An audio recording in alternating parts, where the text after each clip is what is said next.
Hello everyone and welcome to this verdict video on the Fiat 500e. We're going to talk about the pros and the cons, so let's get straight into it. So the first pro is it's quicker than you think. I will put up some sort of b-roll of my 0 to 60, but yeah, it's about a second quicker than Fiat actually says it is. So I was impressed by that, and it generally feels quite quick. Second pro, I would say, is the styling. We've got nice little details, the 500 in the taillight there, the 500 sort of along here, and indicators from that sort of go back to the 500s in the 50s and 60s. So lovely little details, and I think it's a really sympathetic but modern take on the original 500. You know, you've got the wheel at each corner, and you can tell there it's you know, has really, I'm trying to not get into the shot, but really short overhangs, particularly on the back and the front as well. The third pro is undoubtedly its size. I mean, it's dinky, but it's great around town. It means you can nip into gaps that you wouldn't be able to in a bigger car, and it's just fantastic. But it's not just a city car. It, you know, it can generally do fairly long journeys, so it's sort of like a jack of all trades. So the next pro follows on from the previous one in a way, in that it's very efficient. It's no doubt helped by the small battery, so it keeps the weight down, and I'll sort of expand on that in my sort of final thoughts. But I also put up some b-roll of how efficient it was on the Will I Make It Home video. So next up is the infotainment. It's comprehensive, it works really well, nice, you know, relatively big screen for a car of this size, and you know, you can set it up so you've got all your widgets, almost like on a phone, and Android Auto, which for a car of this price, wireless, which I can't think of another small car that has that, or certainly not at this price. The build quality is also good. You know, got the nice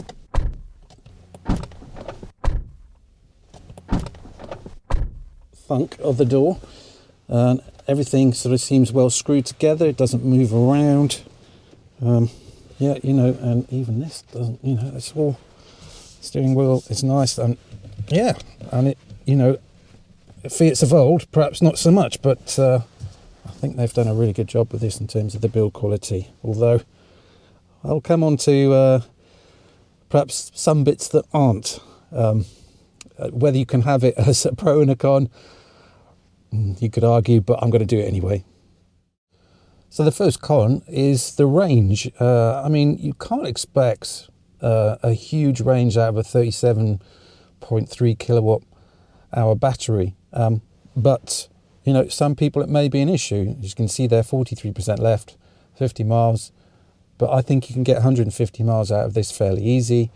And it's sort of, if that fits in well with you, then it's perhaps not so much of an issue. Next con is the driving position. You sit really high, and as I said in my walk around video, you almost feel like a tennis umpire.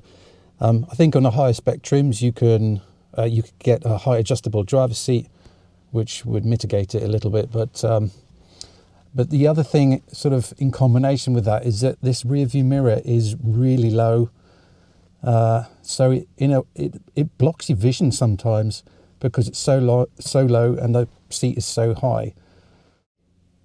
Oh dear, look at that.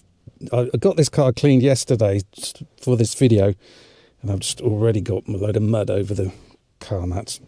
Anyway, the reason why we're down here is that there's like no space here. I don't know if you can make that out. Hopefully it's not too dark, but I've got relatively smallish feet. But you can see sometimes my foot catches the brake pedal. There's not enough space here. Next con is the rear space. I mean, I know with such a small car you can't expect too much. I'll put up some B-roll of me trying to get in the back seat. I think, as I said in that, fine for kids, as long as they're not too big. But you're not going to get adults in the back here. It's, you know, it can only have so much or have so much space in such a small car. And the last con was, I'm not sure if you can see it there, but this bit of trim was poking up when I got it. And this car was built in September 2022. So, as I said earlier, build quality is sort of a pro and a con. There's still little bits like this that were poking up. I've obviously pushed it back down, but that shouldn't be on such a brand new car. So my final thoughts and conclusions on the Fiat 500e.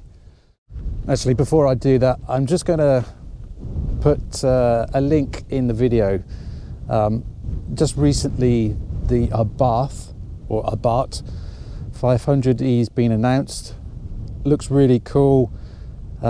Bit more of a performance version, obviously, of the 500. So a genuine hot hatch-ish. It's 0 to 60, 7 seconds. Not massively quick, but I think, considering how quick this feels, I think it's just going to be a lot of fun. Final thoughts and conclusions. It's a car with plenty of charm. There's perhaps a misconception of that all electric cars are sort of really boring and dull, almost like they're white goods. But for me, this isn't. It has a lot of personality, a lot of charm, and it shows you electric cars can have that. I have to say, I think I've fallen for it a little bit. I think in part due to its styling, in part due to its size. It's really small, and not enough legacy manufacturers, or any car manufacturer, are being brave enough to do really small cars. You can see the fact that Ford are sort of ceasing production on the Fiesta. VW may do with the Polo.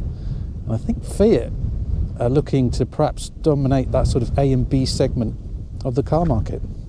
And due to the car size, the battery is obviously very small, but it makes it lightweight. It makes it really efficient. And that sort of leads me on to a story.